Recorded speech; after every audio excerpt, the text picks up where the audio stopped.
Welcome to the Great White Brotherhood YouTube channel.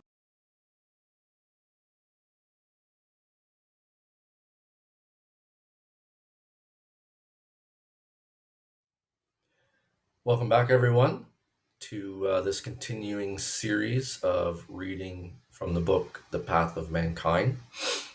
In this video, we're going to be reading Chapter 2, and I'd also like to add that it was requested by Brian, I believe his name is. He goes by Boschmo in YouTube, to put the computer in, or my computer, into dark mode, which will help with sort of some of the over brightness and make it hopefully a little easier for everybody to read.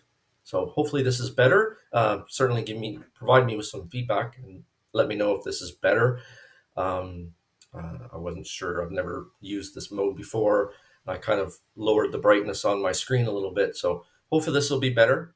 And let me know in the comments if you could, please. All right, so Chapter 2, The Great Divide. When this creature we call man was created, for, make no mistake, everything that exists was created. He was made of spiritual matter, etheric essence, the God force. Thus, he was not only a spiritual force, but he was, in essence, the life force we call God. Now, one tends to think of God as all-intelligent, all-knowing, containing infinite wisdom concerning any subject, and it is true that today we can give those attributes to God, but it was not always so. By its very nature, God, having created all life, did so in order to gain knowledge. So, logically, there must have been a time when God was without knowledge. This obviously was a long time ago, a time so distant that it would be almost impossible to imagine it. But nevertheless, this life force existed, the only thing that existed in an empty void. Over eons of time, this life force, having curiosity, thought about how to explore, create, manifest its life force into some form of reality, and so, as was mentioned in Chapter 1, it created a number of bands, each one separate from another by distinct frequencies that we call carrier waves. So now we have, in an empty void, the life force that we refer to as God, being a simple, uneducated, for want of a better word, force, and 8 distinct bands, also empty, but awaiting the moment when this life force would start to inhabit these 8 bands of frequency. We wish you to comprehend that, at that moment in time, absolutely nothing existed in any of these dimensions, neither physical, etheric, or astral. Indeed, these terms had no meaning.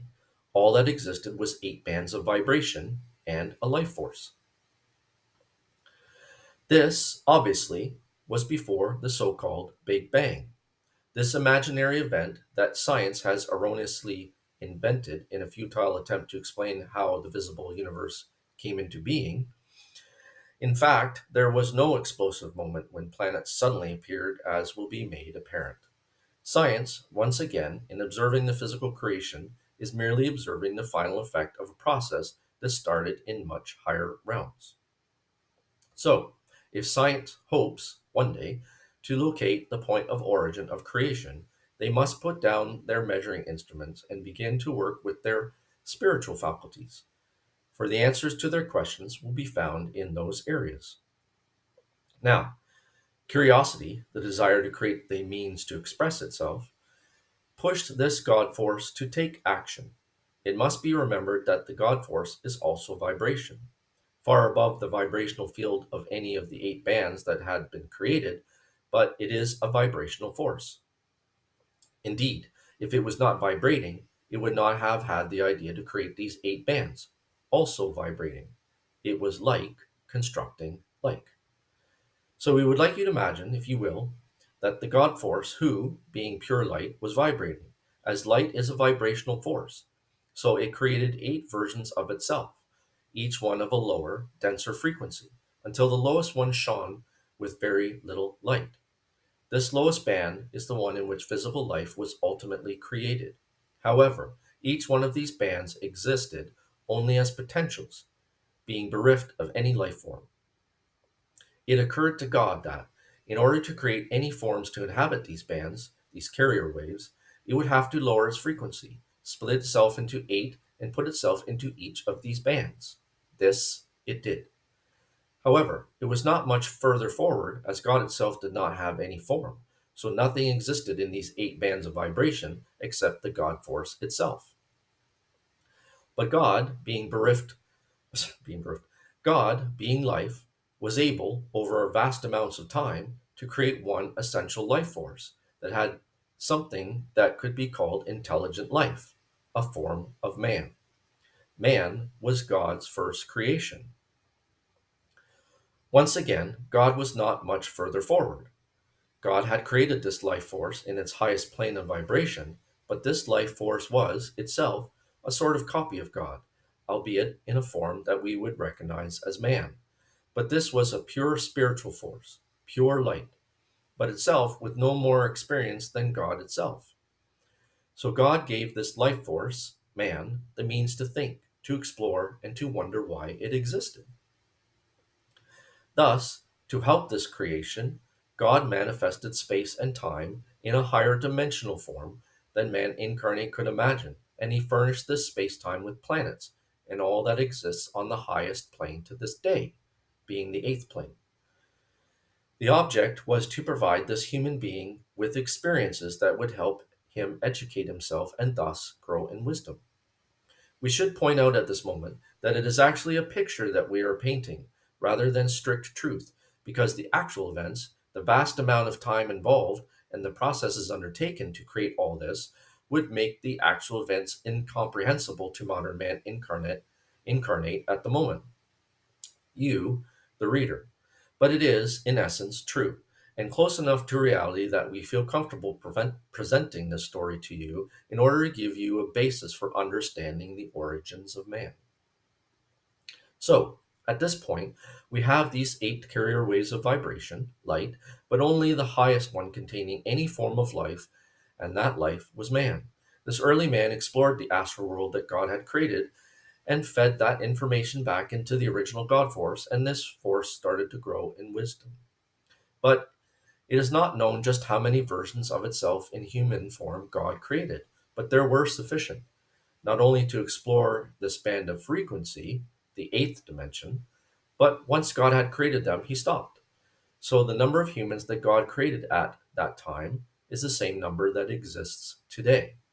I guess that sort of brings to mind the saying that have exist, that will exist, and or sorry, that existed in the past, that exists now, and will exist in the future, because everything's already been created. It all exists now.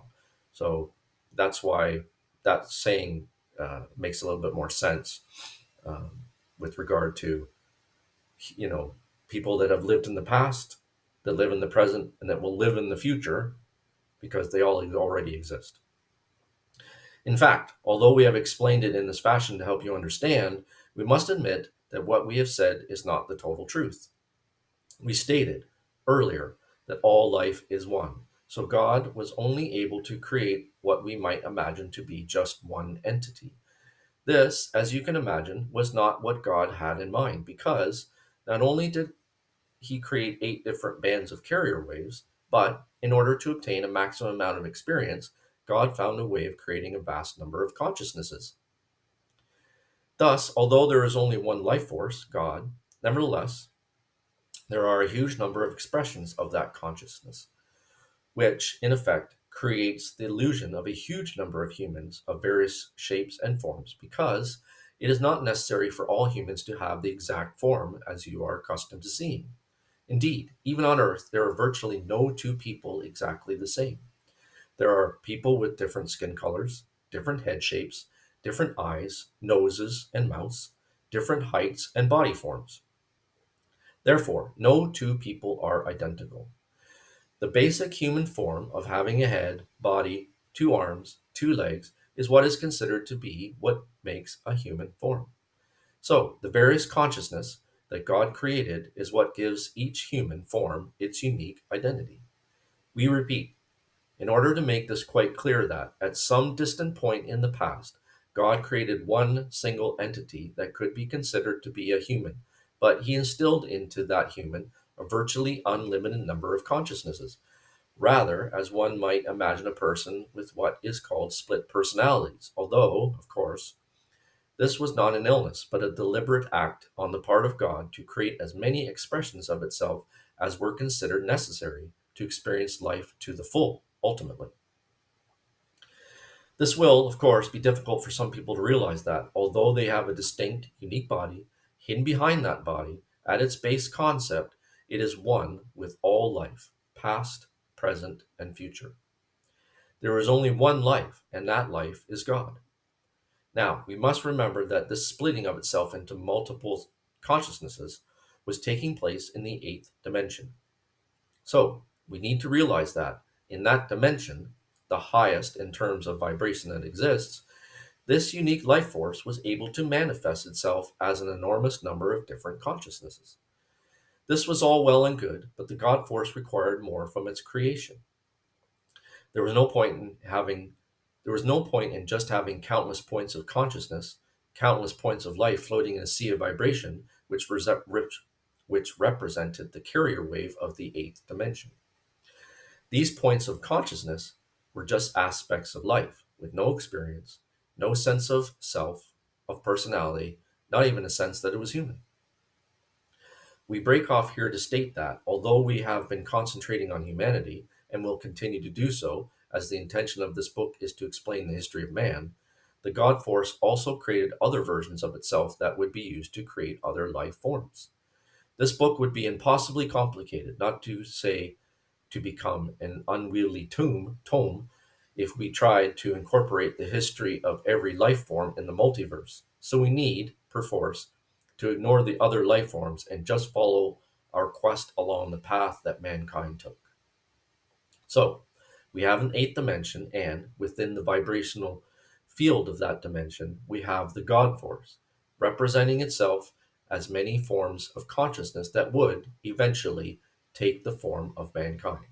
However, in this eighth dimension, the consciousness created by God could be compared to an embryo child, a potential without actual form of any sort of life dynamic that we could associate with. Just a life force. This is where things will start to become even more difficult for some people to appreciate or comprehend.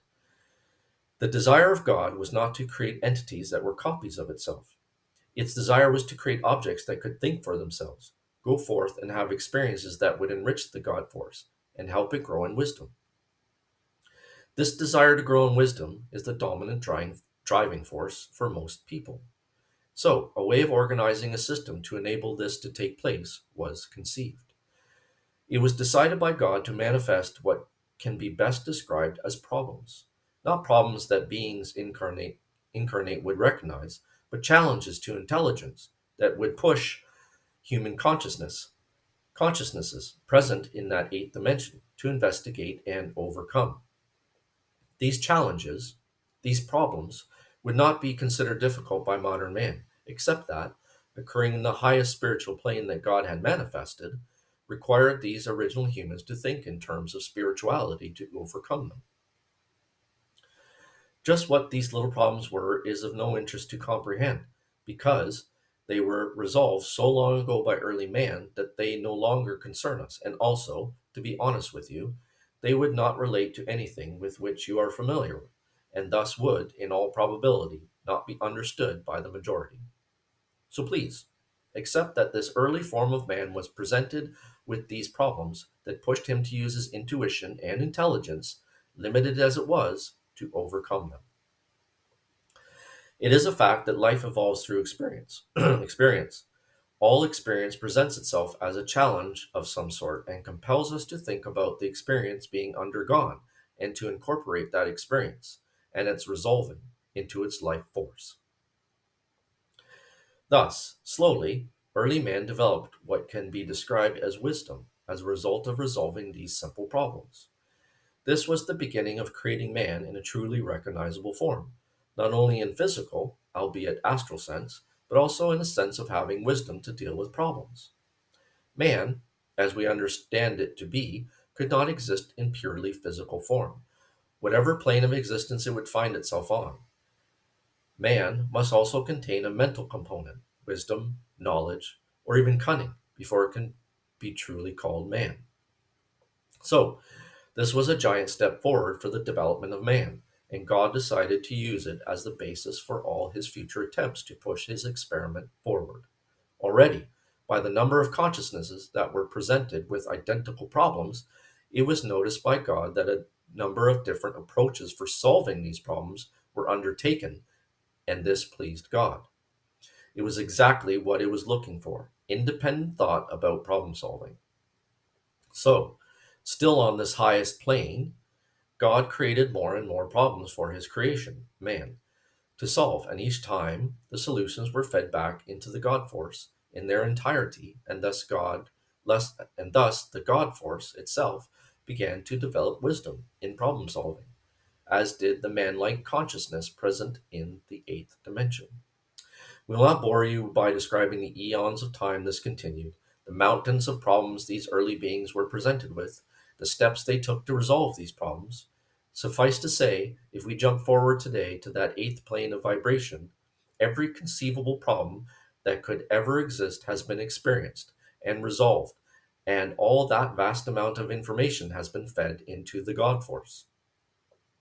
Thus, we can say today that God is infinite wisdom, and once a human evolves to the eighth plane, he too will be infinitely wise and at the equivalent level of wisdom as God itself.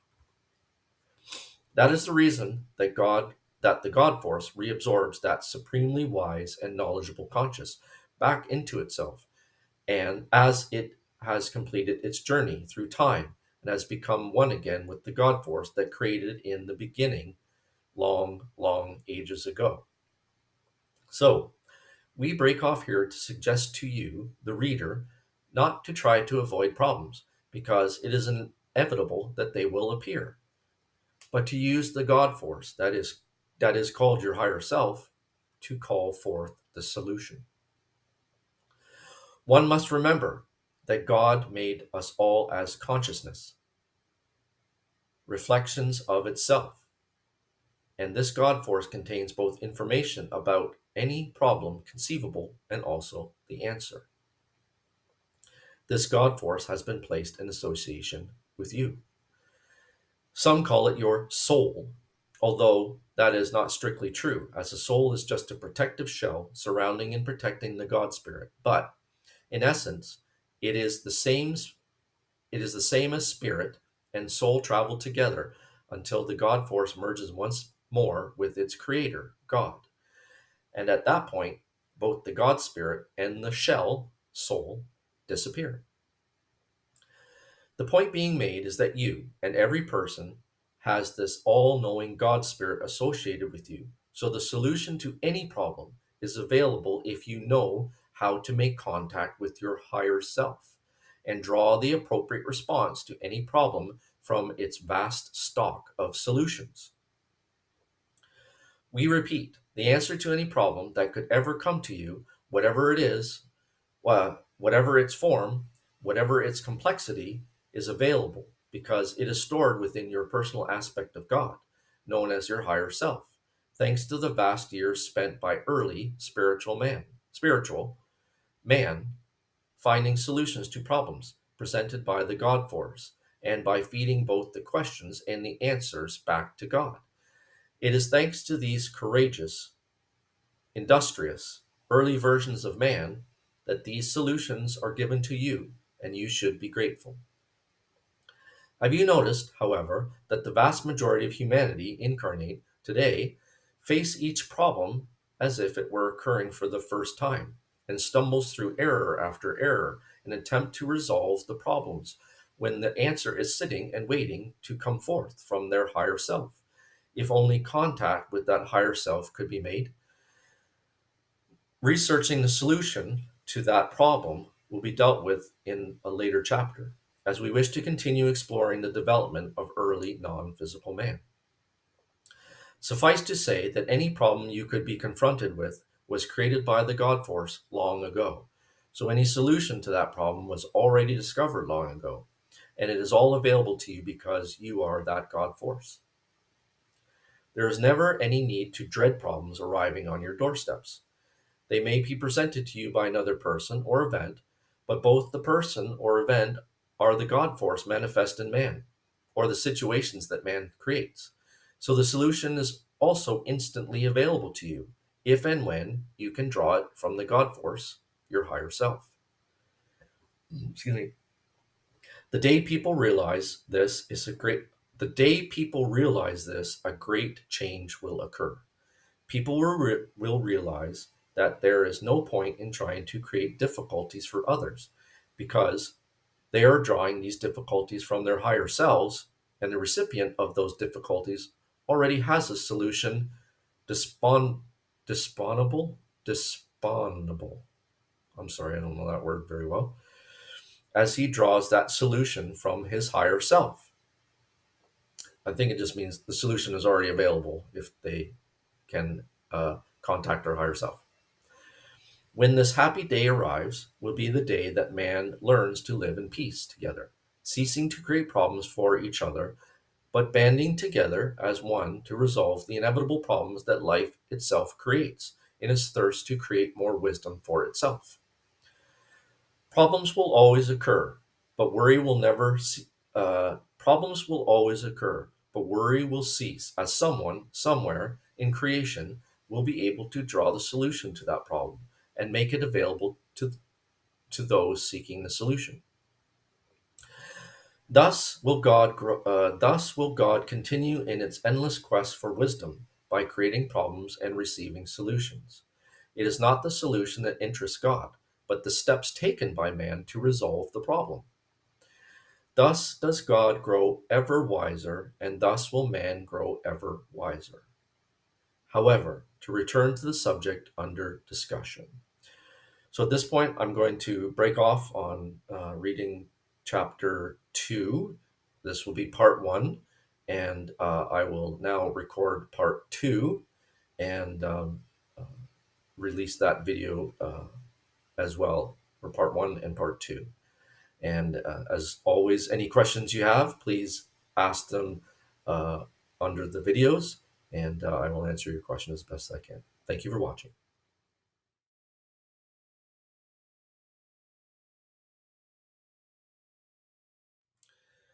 Welcome back, everyone.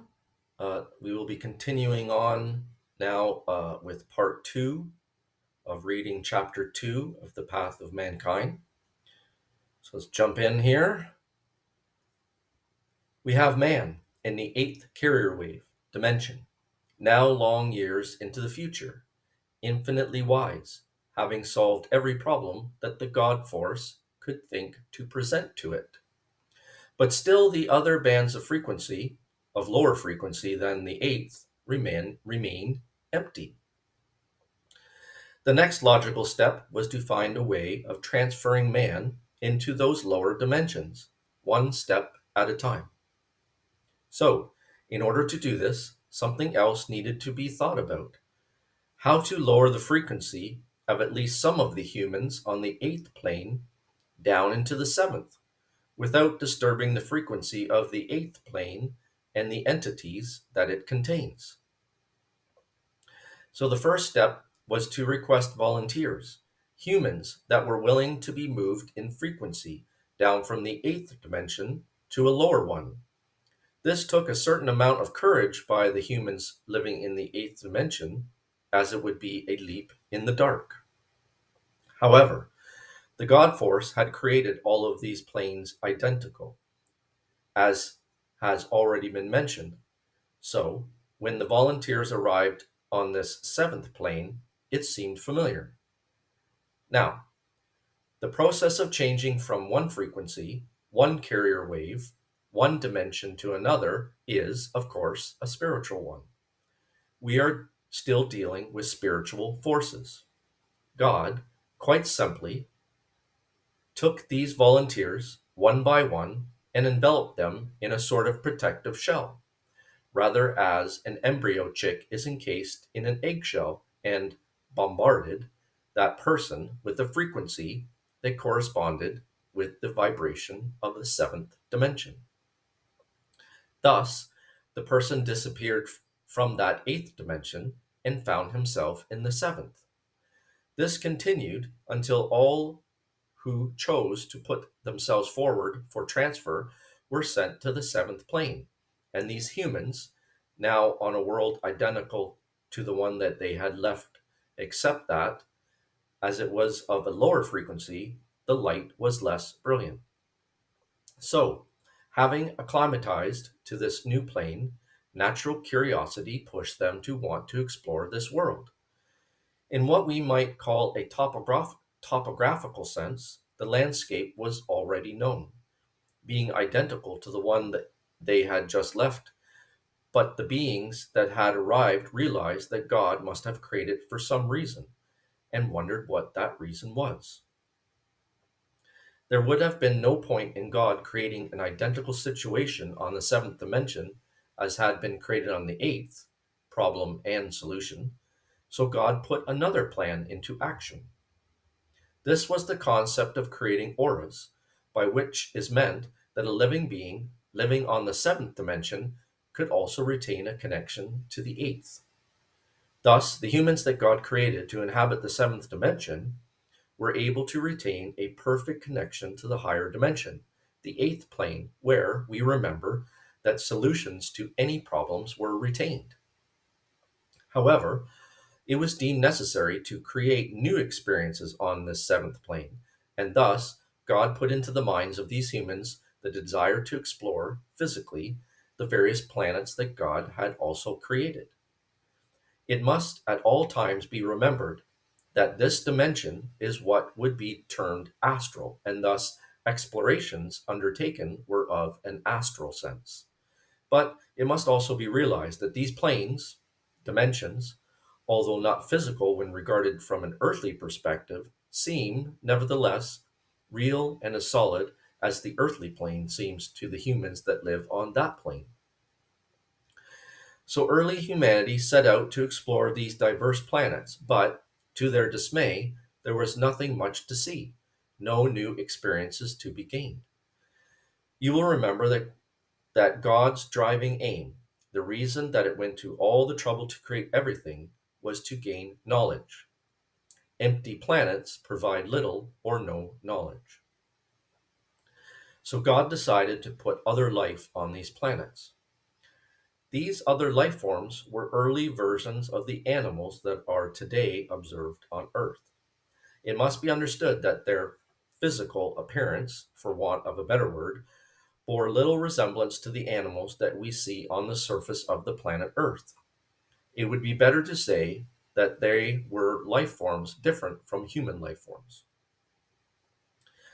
These different life forms existed already in the eighth dimension, but we have avoided mentioning them much in order to not confuse our examinations of human origins. However, we are now in a position on the seventh plane where we must consider early man's interactions with these non human life forms that we will still call animal.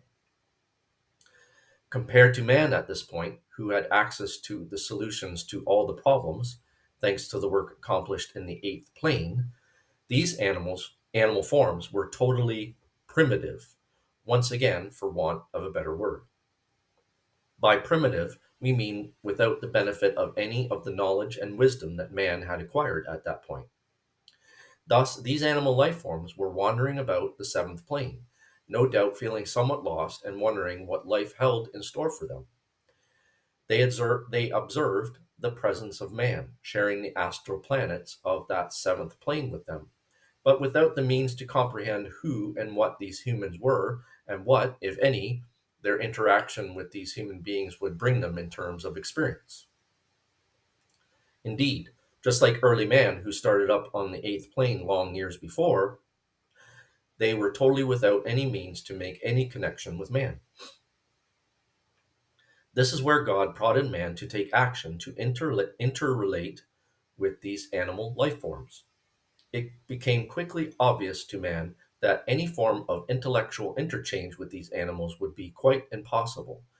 So early man took another approach and tried sowing the seeds of love and affection. this did work. The animals responded to affection and drew close to man, as man tried to investigate just who and what these animal forms were. So, one step was towards understanding was achieved. The animals could understand love. Although early man may not have been aware of the reasons why love worked, we now know that it was because the animals were created by God, and God, being just one life force, was the same life force that created man. Therefore, both man and these animals under investigation were all aspects of the one creator, and so points of consciousness projecting from the one life force. Thus, the animals and the humans were one with God. As God is total light and love, both man and the animals responded to love in an effort to rejoin the God force that sent them out from itself so long ago. So, although the bond that makes, although the bond that love makes these animals, so through the bond that love makes these animals came close to man. Wow, sorry. So, through the bond that love makes, these animals came close to man and followed man about as he investigated the astral planets of the seventh plane. We break off our investigations of early man once again to point out that this bond of love still exists to this day. Man still feels the desire to share his life with animals that he now calls pets. Any and all animals, if brought close to the love projected by man at an early age, accept the love and are keen to bond with man.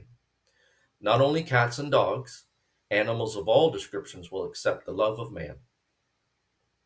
Thus, we see animals of the widest variety link with man, and we see humans caring for insects, mammals of all descriptions, from mice to the huge felines and elephants, fish, and every conceivable creation of the animal kingdom. They all respond to the love and care man gives animals, and these animals respond within the limits of their abilities to so respond. It is the link of love that causes this, and this love comes from the deep realization that all life is one. To return to the seventh plane, we mentioned that animals followed man around as he explored the astral planes. Thus, animals began to investigate the parts of these planets that did not necessarily attract the attention of early man. The animals explored caves and grottos. They climbed high mountains and underground areas. They took to water, albeit in an astral sense. Gradually, once again over eons of time, a more recognizable form of animal came into being. Some, indeed many, broke away from the love and care of man and took up independent identities in the fields, forests, seas, lakes, caves, and mountaintops. Gradually, they lost interest in man and man in them, and they started to create their own experiences. This, once again, was what God desired. All the experience acquired, all the experiences acquired by these early animals was fed into the God force, and so God grew in wisdom thanks to the animals' experiences. This complex interplay between man and beast played out for a long time as early man tried to fine tune his relationship with the animal kingdom.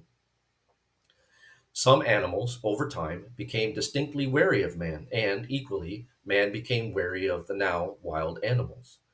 Many animals remained close to man, and a symbiosis between man and these friendly animals became strong, and love bonds were formed.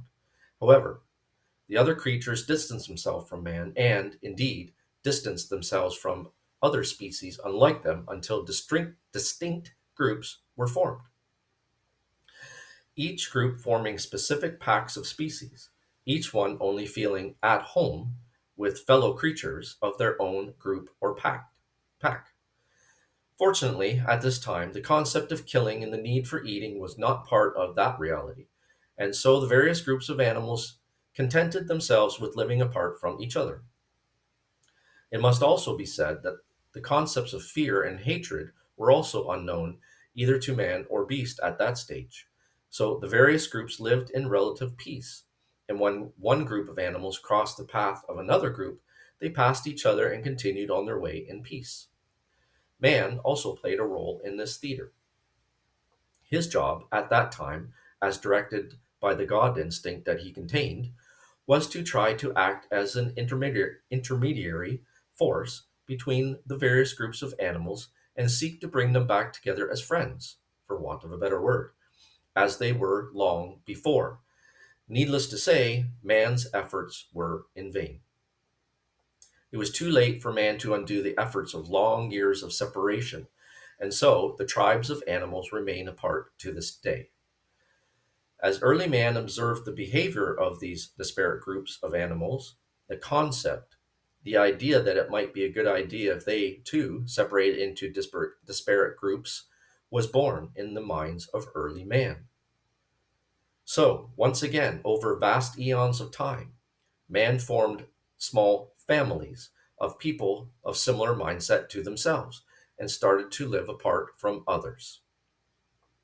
Then, by the never ceasing law of mutual attraction, like attracting like, other like minded people joined a group, and the groups grew and expanded over time.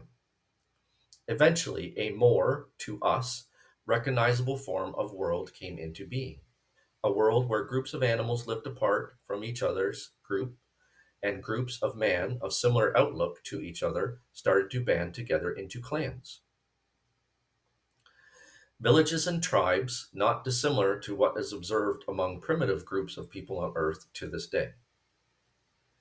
The concept of tribalism was formed amongst man. The concept of separatism was formed in animals. These concepts were the birth of the very same effects that continue throughout the dimensions to this day. For do not think that discarnate man lives in universal brotherhood. Far from it. Although man in his body of light cannot kill, he can feel separateness from others, should he wish, and many do. Equally, wild animals, when discarnate, still tend to live in packs in their universe and do not lose the sense of separateness.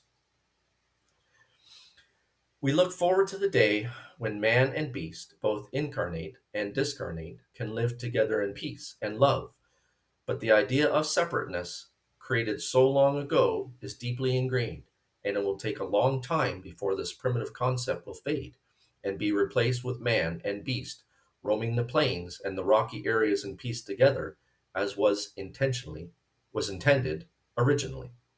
And I believe that's the end of that chapter. Okay, perfect. All right, so thank you very much for watching, and if you have any questions or suggestions, please leave them in the comments under the video, and I will do my best to read them and answer them and incorporate them as necessary. So thank you very much for watching. I'll see you on the next video. Thank you for watching this video. Please visit our website at thegreatwhitebrotherhood.org for free books and lessons to help you on your spiritual journey.